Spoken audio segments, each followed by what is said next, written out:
Hi, my name is Nihar and I'm here to tell you today about this exciting product that my partner Arun Kurubarajan and I made called the Power Bar.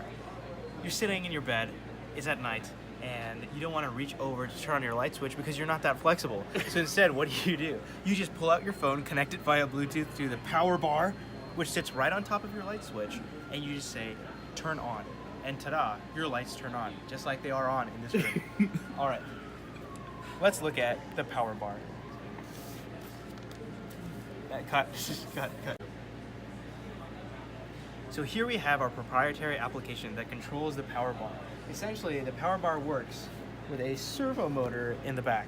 This motor will be sitting on top of the light switch, and when the user says, okay, turn on or off, the servo is going to touch the light switch, changing the state of whether the lights are on or off. Let's see this in action.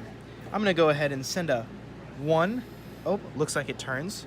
A 0 to turn the other way. So in this way, we're able to manipulate the state of the light switch. Now, what happens if I touch 0 again? It won't move, and if I touch 1 again, it'll go in the opposite direction. But let's say your phone is out of battery, but you still need to turn off the lights, but this pesky power bar is in your way. Fortunately, we have included an incredible feature called the factory reset. If you touch this, it will change the state of the servo. So you can control the state of the servo and thus your light switch via either the Bluetooth application or the servo. Now let's say you're out and about and you don't know whether your lights are on or off in the room. Maybe there's 2 switches in your room and you turn one off and the power bar is still on the other one, so the lights are off but the switch says on. We have included an incredible light sensor to this device that will tell you whenever there is a state change in whether the light is on or off. So if the light is off, so for example, currently it's dark, or if the light is on. Light is off, light is on, light is off, light is on. And that is the beauty of the power bar.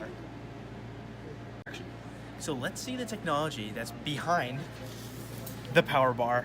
All right, so if we look in here, we have a great casing that was 3D printed using the world's leading cardboard. Just kidding, it's a cardboard box. Patent pending.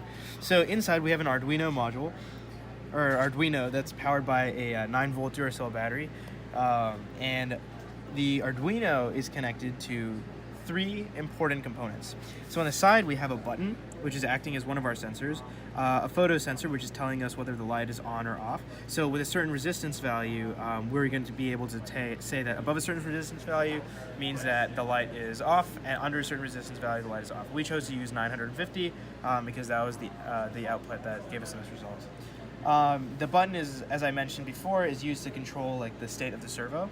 And the servo is a continuous servo motor, which means that we essentially say, okay, spin at a speed of 180 for 90 seconds, and it turns like the right amount. There's some calibration we had to do on that front. And finally, we have our Bluetooth module, which is a Bluefruit Bluetooth module, and we use this so that we can connect via the Bluefruit application on the Android phone to this to the power bar. Thanks. So although the power bar is an engineering marvel, we believe that we can still improve on it by firstly having different attachments for the servo motor, so that way we can turn off different kinds of lights. Right now I believe that this can only work with one kind of light that works when you push, but you want to think of different light switches, like kind of like lever-like switches. We're also thinking of using cloud computing, aka Wi-Fi, to turn off the sensors as well as the servo, as well as for receiving information about whether or not the lights are on. Because right now we're using Bluetooth, but if you leave the range of the Bluetooth, it might be a pain. And also think of using a different app instead of using the Bluefruit app to send 0s or 1s. So instead we could have our own kind of dedicated proprietary app that would have a nicer interface and have a cleaner kind of look to it. And yeah. Power bar.